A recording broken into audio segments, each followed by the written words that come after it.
Actually, King Wizzy is I never done no bingi. He can be a good blogger.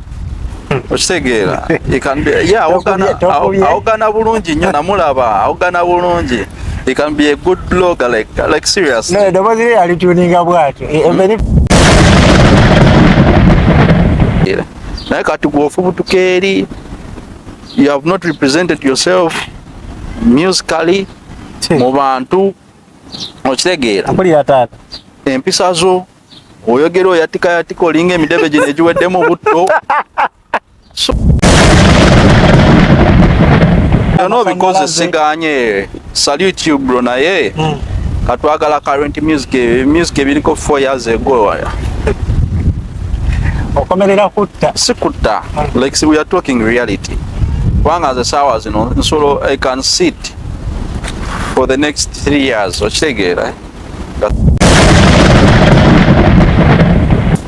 yes, all right. Tuba tupaniriza ku mukutu gwa Kaifa Yujide broadcast tukatugezako okusinzira okwasaganya embeera ezenjawulo wamu n'ebintu nga bigezako okutambula mu mbeera oba mu masonda ezenjawulo. Kale tuba tuyingide mu kaseera gano gezako kubanga tutattanya ensonga nga bwe ziba zigezako kubanga zitambula.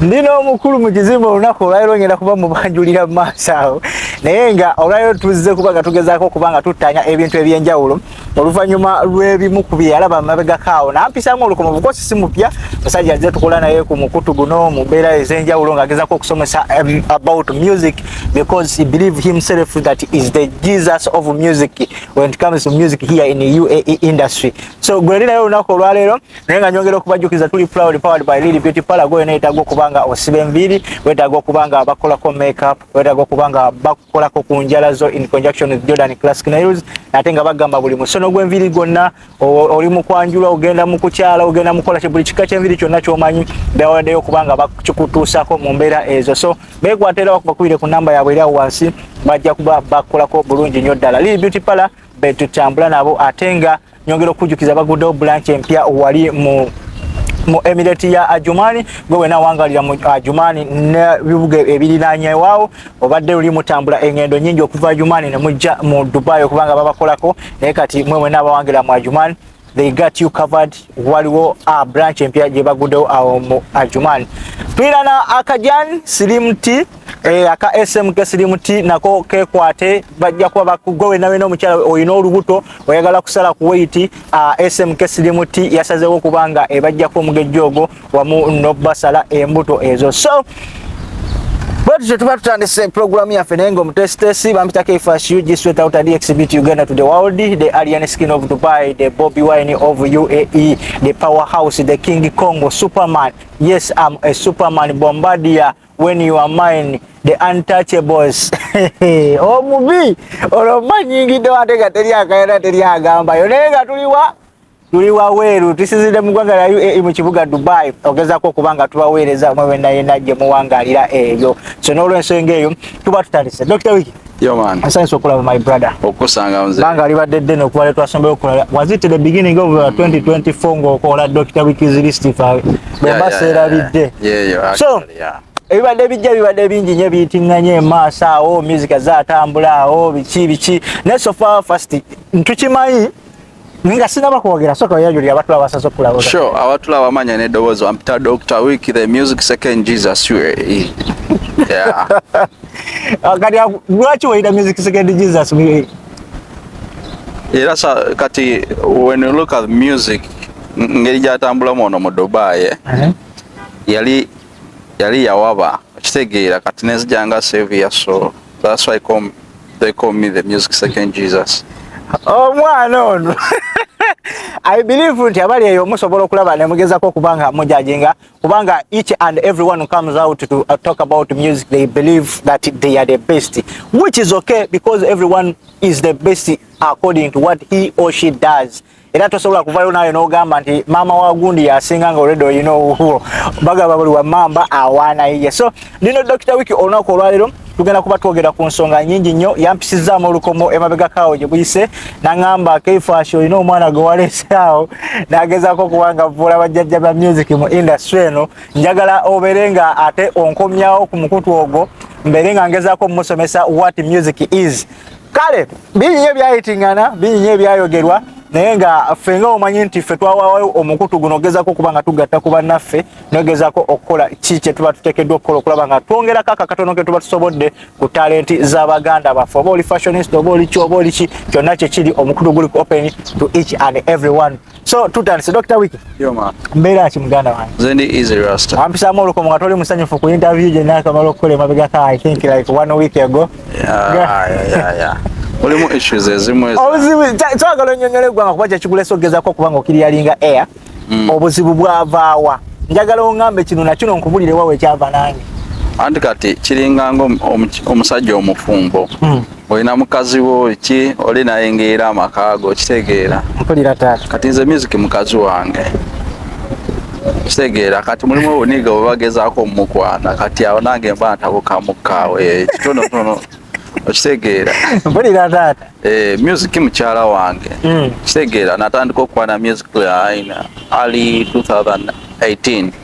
Kitegeera nenkola proposal mu 2020. Kitegeera. Mpulira. Kati guno omwaka gwenyini gwe tulimu ng'ennaku z'omwezi aga. Asatu. Ngenda muwasa embaga peta. Ogwokutaano. Abeere wange ddala. Kitegeera. Neera ndabamu abaana bagezaako omukwana naye nga mulimu abantu abatakkiriza nti mu music nti mmwe abamu kuba tugambe nti nga bwe wavaayo n'ogamba actually nti I'm the second Jesus of music here in UAE. There are some people who doesn't believe you nga bagamba toyina kyosobola kukola era anyway this is not an insulting wabula tungezaako kiryalinga embeera nga bweri okitegeera kireete bwoti njagala ongambe nti gundi yagamba bwati oba muwagizi wo wabiraba kuba wakomentinga olina komenti gye wateekayo n'ogamba is it a fish banaye ngerabidde nti oba wali ogezaako gamba nti oba omuvubi simanyi wakola biki anti kati mulimu King Wizzy muganda wange oyo mwagala nnyo. Yes, he's my friend. I like him so much and I respect him. Naye ate waliwo ebintu ebimu byayogera but I disagree with them. Okitegeera kati there is a way we are facing amu ebintu bye okitegeera kireganga oli fighter ate otyaki otya field okitegeera kati nange kyenava nagawa I've never seen a fisherman in fear of the depth of water or wideness of the lake okitegeera yenyola abatulaba program yaffe sira kulaba baloko okitegeera mpulira taata tosobola kusanga mu bubi ng'atya ennyanja. So oyagala tugamba nti King Wizzy ebimu ku byayogera he was not real in his statements.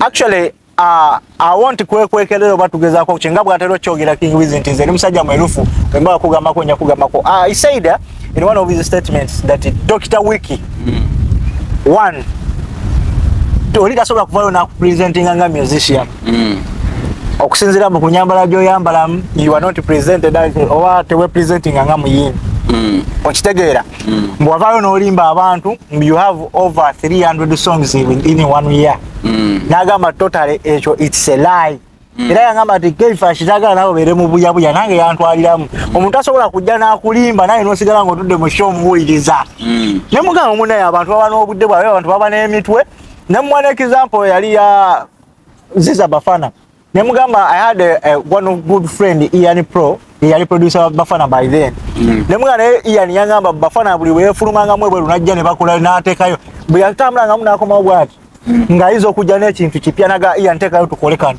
n'ateeka mu kola solo n'alulekaawo n'ateeka mu kola solo n'alulekaawo then najja oluvannyuma nga jazz ejjuliriza so ne mugamba maybe ne Dr. Wicky aweza okwekanga nga ali bwati simply because alina studio eyiye n'agala ne studio teri akati olaba King Wizzy omese nti abadde music casualty mwa kubeera music casualty like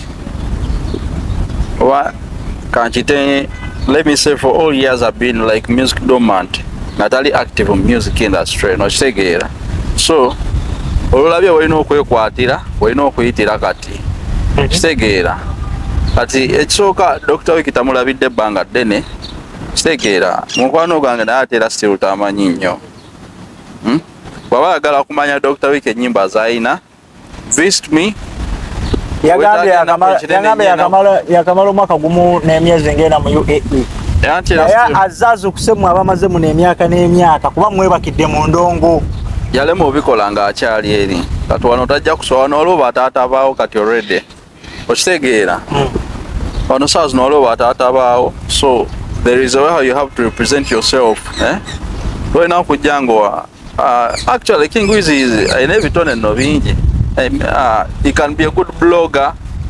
Okitegeera. He can be awogana bulungi nnyo namulaba awogana bulungi. He can be a good blogger like seriously. No, the was really tuning up what. Even if when you listen to his music. No. Music and no kwogera byanjayo. Kyoganze engeri gye njogeramu waneeno. Nyimba gyoyimba. Yeah, kwogera kuba kwogera n'okuyimba kuba ki? Kuyimba. Kati wali yali awogana. You can be a good blogger, good analyst. Naye bya music sawa zino, you have to give it time. You concentrate afresh. And he believes is the music general here. Anti ino soka tulaga o performance ewa. Kitegeera. Toina stages wali nyeko Dubai oyimbe. Tolina botandika butandi soko kakase. Kitegeera. Soko kakase kati kyakoze yakikoledde mu time enfu. Kirungi naye ate yakikoledde mu time ki? Nfu whereby. Etya. Akyetaaga abantu bano. So you have to be the most quiet person, like you respect everyone, nga discipline nga yakika kya waggulu nnyo nga erina discipline okusinga ffe kati saawa zino. Okitegeera kuba abantu saawa zino abamu be bavuluze ogenda beetaaga nnyo. Okitegeera. For example, the promoters. Siga nti ndi kusaidia yaabwe nnyo naye still nkyabeetaaga nsenga. Kitegeera. Kubanga nze for me nze sina buzibu ne promoter ono Dubai oba DJ. No, I don't have any problem with those people. Kitegeera cause nze mmanyi I know how to handle those people. Ate nabo bamanyi engeri gye bakola ki gye bankwatamu nze nganzo. Kitegeera. Those people they respect us, a few of us, and we also respect them according to how you behave. Engeri gye weekola ki gye branding amu. Okitegeera. So King Wizzy ba promoters bano olaba wandibadde ng'oli mwetowazeemu ng'oli mwetowaze. Okitegeera n'omanya engeri gyolina oba ataakingamu kati saawa zino you have not tobadde nnyo okukundi ku performing list wano mu Dubai kubanga nze si complaining nti tebampa stage bazimba. Before you remember tandikira okukolera naawe you had that complaint. I had that complaint before.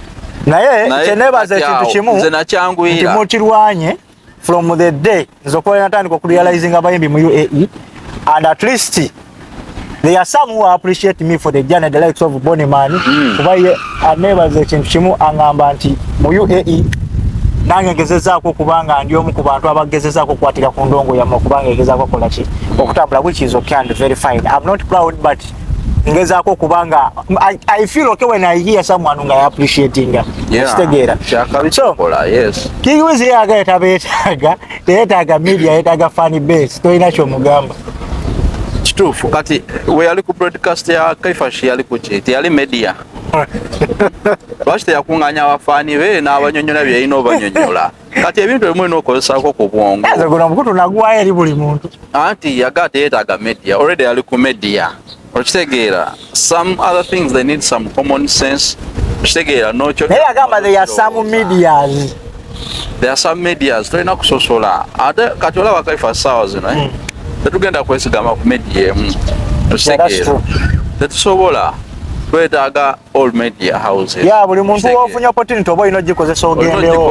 Oba olabyani ngaliwo opportunity mu grabbing omugambe. Nze wenva waneno ku Kaifashi genda wa Vibes Wiki, ngenda wa Urban Voice, ngenda wa wonna ku Nyondo Media wonna nze nkola ki mba ntambuza kyange. Naye cannot come in media nenga media zendala sikola ki sizeetaaga.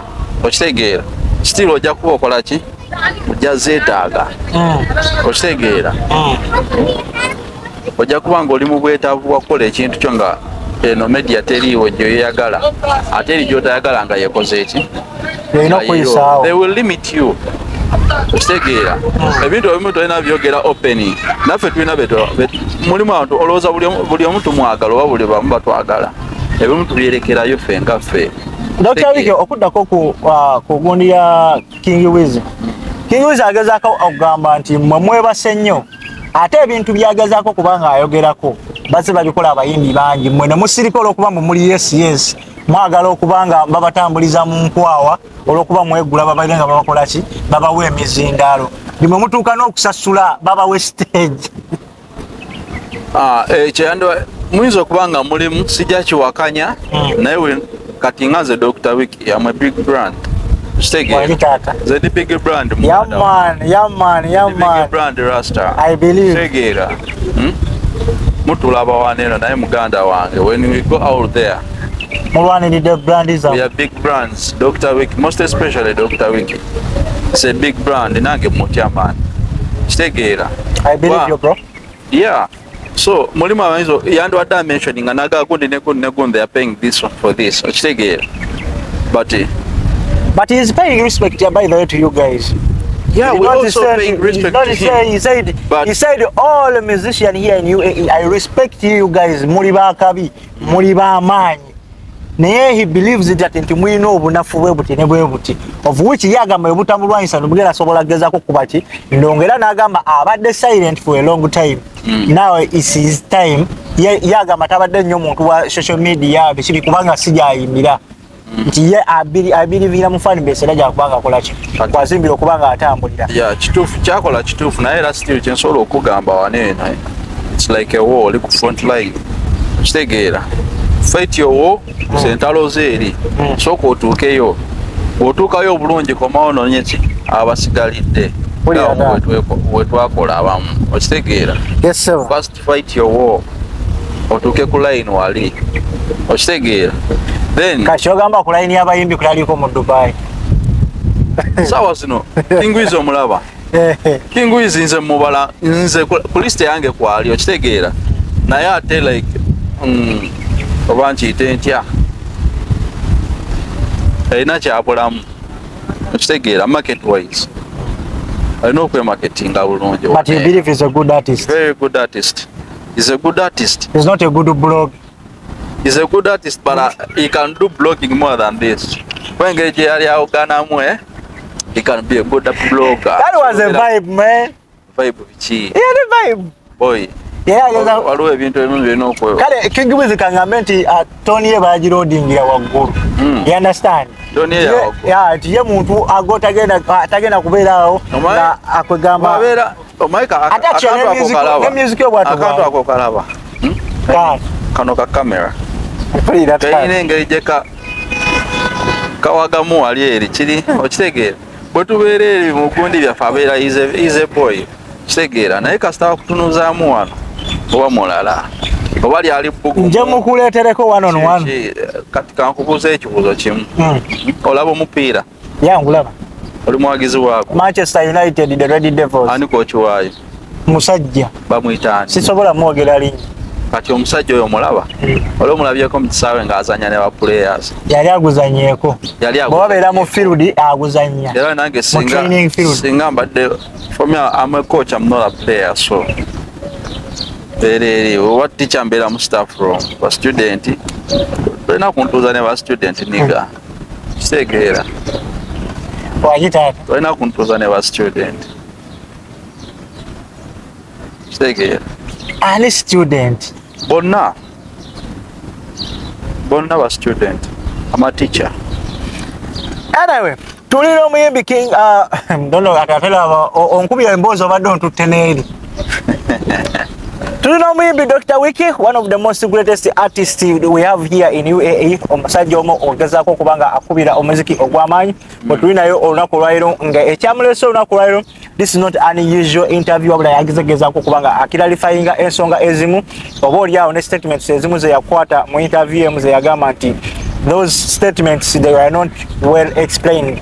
Ngaze ogezaako kubanga ye annyonnyola what music is. Era nga agagala yakiŋŋambye kino nasonyiwa byo yabyawadde off camera naye he said njagala nsomesa omulenzi oyo kiki bayita music rather than okuvaayo najja n'agamba nti kino nakino nakiri. So yensonga lwaki twamulese olunaku osaagala bagambe ndi waleeta King Wizzy nayogera ebigambo bingi nnyo ne bamukomentingako ku YouTube n'omuzza era naddamu n'ayanukula bwe yayogerako ate bwe yayogerako toba waki mukisa kujja kweyogerako. So it's just a matter of time. Era omusajja bwe yazze n'agamba nyina ensonga yajjayo okuyisaawo namugabe bugambi tufune obudde tutuule obeeko ensonga engeri gy'ogikussaamu era hiyawiya agezaako okubanyonyola naye nga tuli ku mukutu gwa Kaifa the broadcast bwe tusinzira ogezaako okuba nga tukusavinga wherever you want ogezaako okuba nga tusaasanya amawulire mu mbeera ez'enjawulo bwe wena ali eyo. Here we are standing to serve you and we got you covered. Tuli proud powered by Lily Beauty Parlor. Sagala wera birengo na akola ku by'enviri makeup wamu n'okugezaako kubanga bakola ku njala in conjunction with Jordan Classic Nails ate nga yakuguliddewo branch empya awo Adjumani gwe wena awangalira mu Emirates eya Adjumani. Tuli powered by SMK Silimuti ono nga yakugambye naye yakuletedde akajani kapya gwe wena omukyala yagala okusala olubuto mu nnaku 7 beera nga okeekwata bajja kuba bakolako bulungi. Osobola okunkubirako ku namba yange oba okuba ku namba ezinaba awo wansi obeere nga akajani okeefunira bulambalamba awo okusala olubuto weewale okuba n'amabunda 7 days effect gye yakuwadde.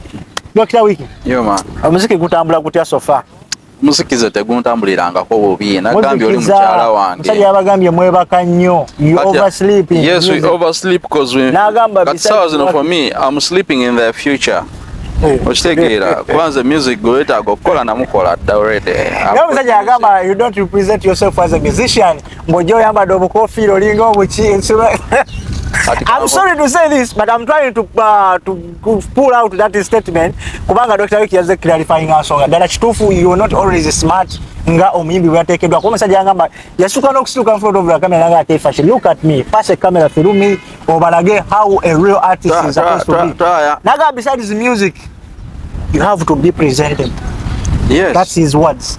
Anti kati kankubuulire kati oyagala ngende mu studio niga twesanga mu studio oyagala ngende mu studio ngendere mu masuuti ate studio just all the approaching like anyway you want so agenda ne mu pule oba mu vest okitegeera. So that is not an issue. The issue is music okitegeera. Yeah man. Nzo okusala nenga akasiga kuddamu kwambala saati nyambala boxer throughout nenja kusigala nga nyimba okitegeera. Tebina makulu okitegeera. Oyambala bulungi kale engule gyali alese nga ayambadde bulungi eriwa bino muganda wange si byakusinga kwambala no because siganye salute you bro naye katwagala current music ebiriko 4 years ago okomerera kutta sikutta like we are talking reality.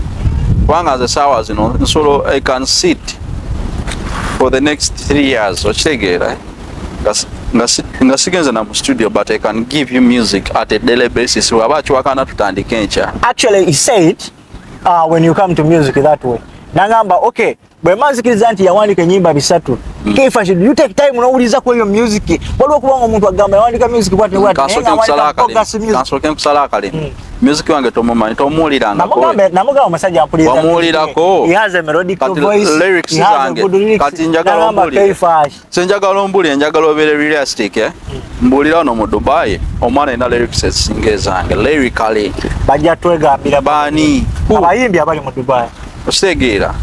Olimuweka I believe you are a lot of artists and bayina okuyiga nabagamba bafune enjeyo baguletere paper bafune rimu papers bajje mu bibiina nsomese naye still abaana tebawulira tebawulira okitegeera. They have to listen. Olabe ekisinga obukulu nze kisinza okundeeta wano so awadde disrespects of DJs and media houses yogerera ddala tugende maaso media personnel never promoters okitegeera. Olaba kati for example promoter okuvaayo naga akankola eki kanyamba omwana ono oba let me help him to push his music okitegeera. Sikyateeka siteeka promoter ina okuvaayo naga abayimbi abali mu Dubai olololo. I'm not on their side but I have to defend them on this way. Say bakuleeta music tewali yakubiddeko n'agamba yes weereeta wekka tewali yakujja wamwe n'agaja ng'oyimbe okitegeera wekyezuulamu kitandike kigguse oba tosobola kiveemu okitegeera promota nabo balina ebyabwe by'okukola if you are indiscipline toba respect toyina mpisa kati how are you expecting someone to trust jukira bapromota ffe tetwagala kati twagala bapromota twagala bagoberezi baabwe oba okitegeera and then abajja mu bivvulu yes forgetting to know you a community ntono nnyo ate naawe oba focusing if you focus well nga you are ng'olina empisa obulungi osobola ogifuata wekka nga tolina bano bantu okitegeera naye kati bw'ofubutuka eri you have not represented yourself musically mu bantu okitegeera empisa zo oyogera oyatika olinga emidebe gino egiweddemu butto sooka okitegeera sooka wekakkanye be humble first ojja tabukira eyo mu maaso naye sooka oguse kino kyolina osobola okuggusa kati then otabukira eyo gye bujjako mu maaso eyo obeefuulira eyo kati saawa zino olina okuba nga oli mukalabakalaba ng'akaana k'omusota okitegeera kati nga tuvuddeawo ku bamedia netudda kuba promoters si yakulinako obuvunaanyizibwa si yakuyita si yakugamba tandika okuyimba okitegeera then netudda ku media houses ate ffe tuzeetaaga nnyo okusinga ate ba promoters okitegeera naye ate oli bwagera okulanga kati Kaifash for example nze nja kwogera ku Vibes omuganda wange nnyo and I like him so much that man Vibes omulaba oyo Zack Maya yasooka munamawulire yasooka nga sigenze ku peegi ye okitegeera naye yakwata erinnya lya Dr. Wicky n'alitambuza mu banne okitegeera yakwata alina mukwano gamuyita Alan Cruz exclusive oyo yamunyonyola who is Dr. Wicky namusharingira video zange nagenda okulaba nga Alan Cruz ankozeeko gundi ali mukunjogerako bino biki Dr. Wicky Dubai biki bulungi nnyo for almost 30 minutes okitegeera zonna ezisinga yali anjogerako okitegeera naye ngolowooza yajjawa impact eyo okunjogerako may discipline and respect for people okitegeera kati bw'ofubutuka eri nga tolina mpisa how will you expect someone to help you out nga tolina mpisa nga you are not representing yourself like a person okitegeera kati wanene representing a person as unruly okitegeera toyagala kumanya okitegeera so nodda kuba DJ n'ovuma rasta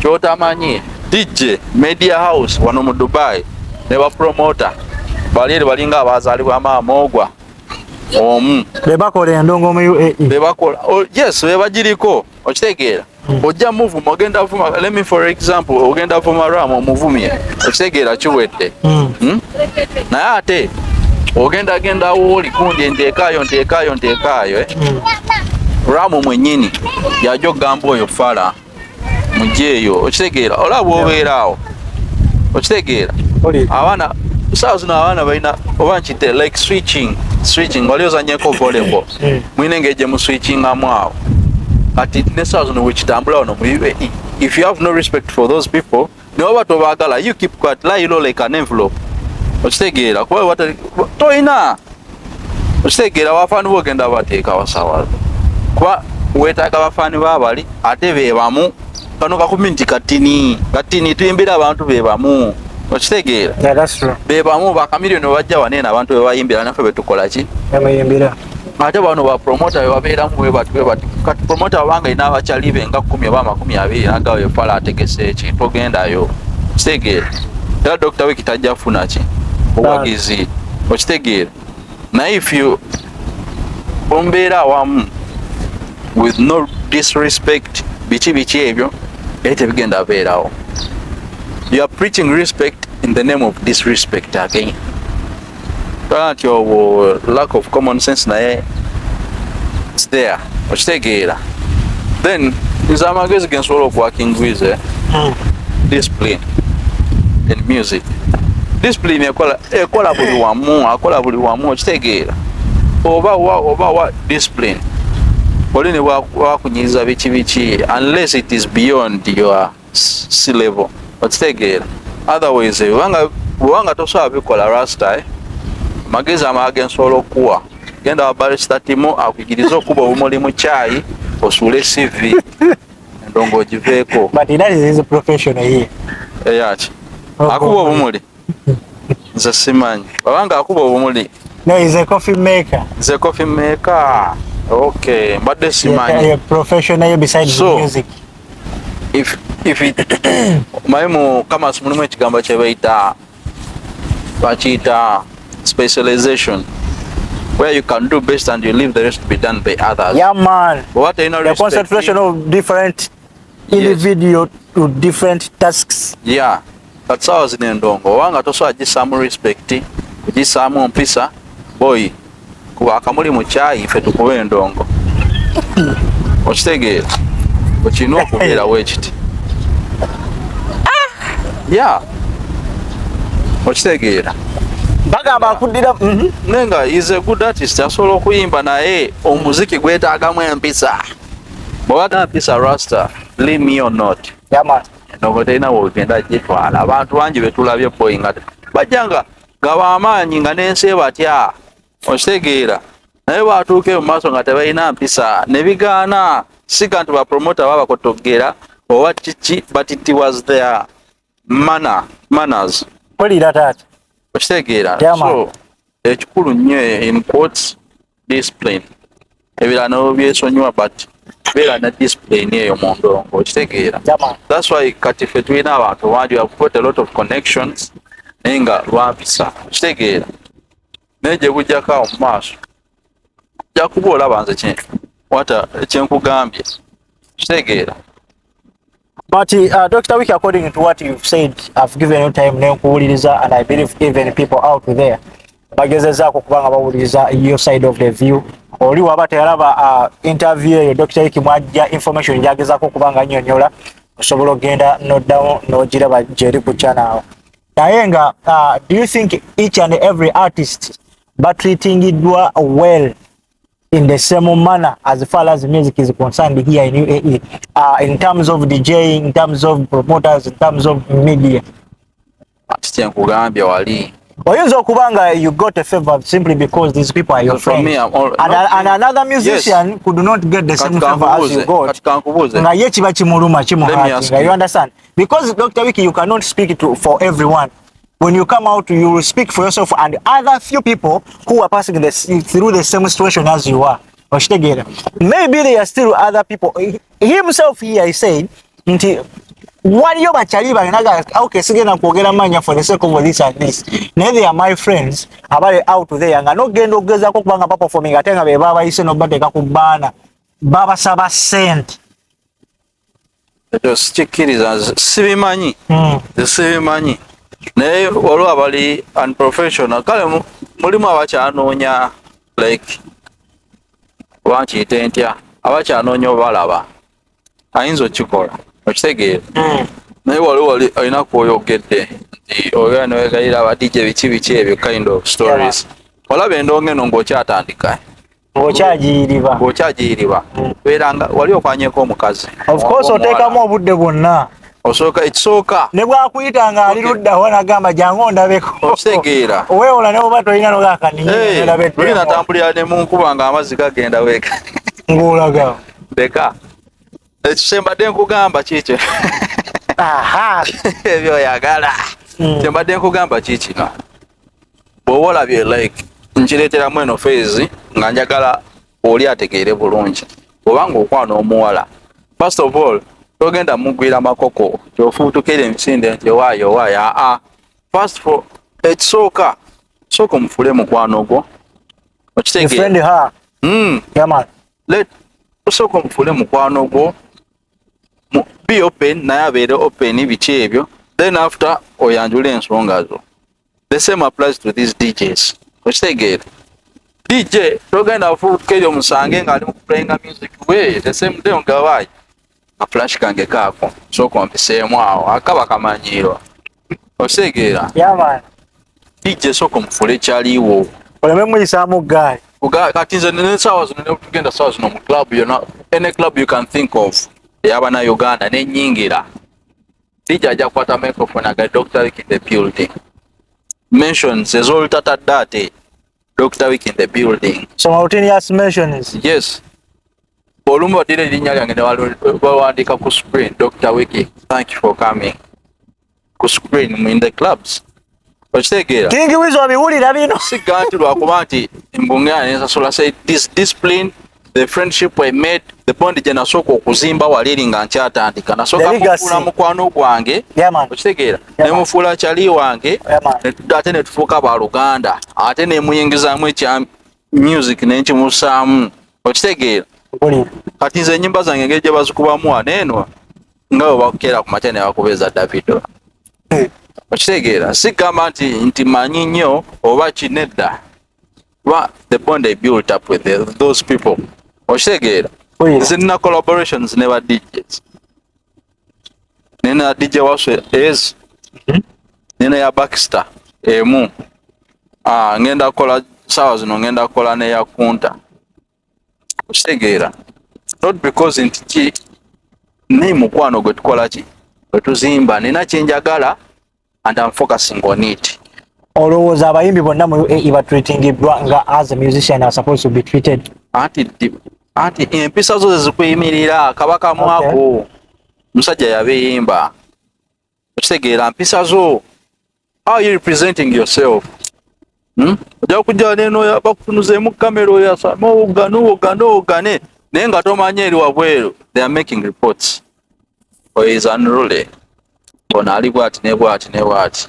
So buli omu aba amanyi engeri gyalina okukola ki okuhandolingamu, kitegeera kiba kibi nnyo okutambula n'obuze bwaffe mwana, buli omu alina akaze ke, naye when it comes to business obuze tukole ki buze bbali soke tuyiseewo kino then wekimala okukwata eri nembooko okuba oba ofunye akakisaako. Dr. Wicky, okusinziira ku bigambo omusajja byonna bye yayogera, olowooza mubadde musically active enough for you ogezaako kubanga you can dilute what he saying? I'm categorizing all the artists in UAE. And right now you are the one who is sitting here. That means you are sitting on behalf of all the artists, including the man who said those words. The one named King Wizzy. I'm the king. Those are all my subjects.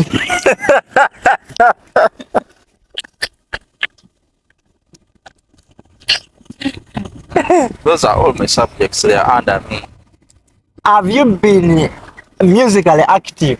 Because he said you people, you're dormant. He has been dormant for his sake, because Dr. Wicky azena kola, okay, let me start. Born man azena kola release ya Born Dubai, Born Child. Yeah man. Release inze nyimba. Born man yakoze release like on Friday. Even yesterday. Enolimba lwata day. Yeah, it is waluita Teddy. Waluita Ruliao. A born man really car. Okitegeera enolimba lwata day. He's active. Okitegeera.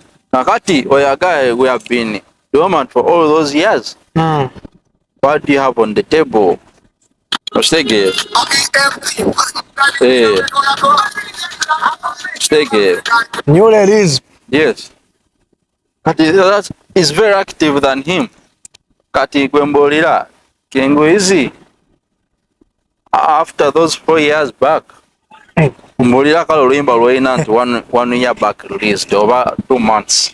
Omusajja oyo singa bukeera ku makya, besides all byonna byayogera oba bikiikale oba byahatinga abantu ab'enjawulo, one of number one promoters, Kim Nana, remember abadenga I know actually is one of the guy asinga okustinga, let me say, nights enyingi mu UAE1 oba mu makilabs ag'enjawulo, and abadde alina kintu kyabadde atera okukola nga aba one nights abayimbi abasinga muno mu UAE ne mugezaako okuba nga mushokesinga what you have. Do you think obagezaako okusimba wali nga bwe yakikolako ku Tisedi Mine ne Dimiro ne bamukutera wano King Wizzy naye ne bakussa wali osobola mukuba engoma n'omwebasa? King Wizzy sawa zino waliwo kye bayita okuba okutta, okitegeera bakutta naye King Wizzy Ochina you still have a lot. Why yakkiriza nti is one of the number 1 lyrical maturity. Ekigambo ekyo lwaki bakimalamu value. Mutta amakulu g'ekigambo. How? Gwe kye beta lyrical maturity. Tekitegeeza. Kubanga olina lyrics eziri dope ate nga zirina meaning. Nga zigenda wangaala emyaka 4 mu maaso. Nga ne bw'anaabanga omwana wazzemu okuwuliza oluyimba ajja kutegeera taata kye yali ategeeza. Kati abalina lyrical maturity wano eno mu UAE. Nze nzekka. Olimu omu. Nange ndi wakabi naawe kimanyi. Siganye. Naye ate saawa zino mulimu ogwa omu. Yamala yentandika okuyimba. Banda wange. Kuba muleka nyiza obbakesa eŋŋoma nno wano Wicky. Okuwulira okuyimba okulaba. Kati nga masolila haula bao bazze batandika. Ntandika okuyimba Wicky. Bino ebintu ebyokuyimba tebyetaaga interview si byokera ku macha n'okuba oyimba. Okitegeera. Tebyetaaga interview. Okitegeera. Oyimba. Naye kati ekya bato. Tuwe tubadde basobola jjuko osobola omwenganga. Ekya bato ate n'ebyokola bingi okutuuka ku bato. Abantu abate ba government watidde. Ate kutebye biki. Ye yagamba actually he said babonna babakwate babateke ku side yemu King Wizzy bampe bbe yange nabo babateke wali. N'agamba yayogera bigambo bino n'agamba ngenda kuteekayo ne ssente. Bwe bampangula bazitwala bwe mpangula bagenda kusasulira obudde bwange. Entaddemu.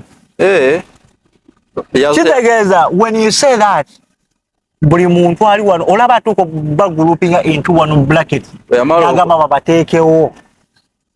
The likes of Archibald, the likes of Bonnyman, the likes of the great Dr. Wicky. He did not discriminate anyone. He categorized all, he puts you all into one basket. Wale ekigambo kye bayita imagine. Yalinga mu art. Imagine. Imagination. Imagination ebikyebyo. Kati nga olaba ennyanja eri. Ole naga imagine ogwo omuti nga guli wakati mu nnyanja. Kigudubye tabu. Nga gwolinnyeeyo n'olaba crocodile ejja omusota gukutte wali nga gukulumba wansi olagidde crocodile okola ki? Nfa bufya wenyini we. You stop imagining. Oletse kiriyo. Anti oli aga imagine. Tebereza. Yeah man. Kino ne kino okutebereza ng'okola ki? Okuvaamu. Kato yamala okugamba ewakunga, did he stop imagining oba did he wake up from dream? No, he kept on saying let it be. Ayagala okubanga awulira amwenganga mulumbi. Yanoonya publicity mu buddo. Yaginoonya buddo. Wowe n'atulaba tetuli wano creating ntalo. Tuli wano okukola ki? Wabula Dr. Wicky came out to clarify or to clear what the man has said. Kati ekisooka saawa zino King Wizzy kyalina okukola. Soko okola ebyenkoze okutuuka wano wendi. Kitegeera. Koze premier ya nyimba 10 n'ezi. Najimugamba n'agamba wacha. Wali wansi. Agikunga. Najimugamba wajjuza. N'agamba wacha. King Wizzy ategeke wasula ajjuze. Yagambye alina show by the way very soon. Wano mu UAE. Agitegeke nze nja kubaayo. Wazite concert. Ndabaayo. N'okusasa tebonji bookings. Ogenze kusunga. Kati olwo saawa zino mba ngenda nange kunnyimbeeramu boy. Kitegeera mba ngenze nange kunsanyusa. Mpulira. Tebonji agigula. Kitegeera. Yewaga very soon after already biri mu under consideration kati. Anyway, for the matter of time, Dr. Wicky alina bingi nnyo bya tunyonyola naye nga actually bwe tunaba tufuna obudde obumala tujja kuba tumukomya wagezeko okclarifyinga today. We could talk a lot of things naye abadde alina ensonga ze zaayagala okubanga ayisa awamu n'okugezaako okusomesa nye bakkiriza nti kyeboogera oba beboogera babyogerera mu banga butamanya bino bigambo byesi byange. So that's why he came out today ogezaako kubanga ateekawo embeera eyo oba ne disclaimer eyo ogezaako kubanyonnyola what really has oba biki embeera ezo mubiteekeddwa okuba nga bitambulira n'ogezaako okuba nga tutambuza embeera. So tukyali ku mukutu gwa Kaifa the broadcast wetusinzira okuba nga tugezaako basavinga wamu n'obaweereza nga tusinzira mu ggwanga lya UAE mu kibuga Dubai mwe tuwangaalira akaalamatendo n'ogezaako okuba nga tusaasaanya embeera nga bwe ziba zitambula. So Dr. Wicky, mu bufunze bwa ddakiika emu mbadde nkusaba obeeko obugambo bw'ogamba eri bayimbi banno bonna all the artists fraternity here in UAE obeeko engeri gy'obagambamu ebigambo. Ogambye omusajja alina okuva mu mbeera nakkiriza nti ensi etambulira mu kye tuyita paradigm shift. Okitegeera. Mu nkyukakyuka ez'enjawulo. Okitegeera. So ebigambo bye bisembayo to the all artists here in UAE, promoters and DJs, media personnel as well. Abayimbi bannange. Yeah man. Ekisooka mbaagala nnyo my brothers, I love you so much. Mwenna nga we muli. Mwenna Bonman, King Wizzy, Wicky Wizzy. Nobody blood. Bonna mbagala. At blend underground. Oyo. King. Jaja wamwe. Ina lwimbo olupya baluyita. Mama. Onsunanga gita. Kind of Okitegeera. Nze mbagala nnyo era nze mbagaliza. Anything of musical voice, come. Ukole. Okitegeera. But not this kind of collaboration. So the collaboration nazugoba kati. Okitegeera. Abigoba ebyo. Mara ya mndu wewe collab na King Wizzy. Soft voice, word voice. Tulile mwaze na original na radio owencha. Collab nazugoba kati sawazi. Abana bandaga mu kati endongo. Berwanira weka. Sawazi endongo. Kesa leo King Wizzy kola music. Kinsolo kugamba kati sawa no kola music kwanze boy oli mulalamu muganda wange nzo kunda banga asijira mu vestio ku studio na Rasta omutwe gusaza kimu Rasta judge me by my brain not by my appearance. Segera pale odokola lero ba media houses ba DJs ba promoters, one love. Mbagala nnyo yenzo wammwe oli sikyuka ngera sijja kyuka ze nkyali wammwe okitegeera. Abeeyisa obubi treat them their way, abeeyisa obulungi naye funa engeri gy'omukwatamu. Abayimbi abatasobola music barista timo alina promotion kuba bumuli mu kyayi wali akademe emanyi weeri jani nkutwalawo nayiga okuba bumuli mu kyayi osule CV okole ebirala. Ettala lyaweddeko omuliro. So mu mbeera zino tubadde no Dr. Wicky ng'agezaako okuba ng'ayisawo embeera ziyabadde ateekeddwa okuba ng'ayisawo oba disclaimer gye yabadde aza okuba nga akola olw'ebigambo ebyagerwako okuba nga byogerwa muyimbi munne. So he came here only to clarify n'ogezaako okuba nga ye kye yayise okumusomesa what music is. So mu lunaku olwaleero tetugenda kuba ate nga tusukawo kano olwa mbeera yakadde ate nga n'amataala gaffe tekuli manda oba ku manda tekuli muliro yovola ffenna tutayase okuba nga tuddugala olwakazikiza akatayise okwata. Tugenda kuba nga tusukawo olunaku olwaleero tubaagala nnyo tuli ku mukutu gwa Kaifa the broadcast kwe tusinzira okuba nga tubasavinga. Kaifa ge manya akuuma atakuumira mpeera. Assalamu alaikum warahmatullahi wabarakatuh. We move!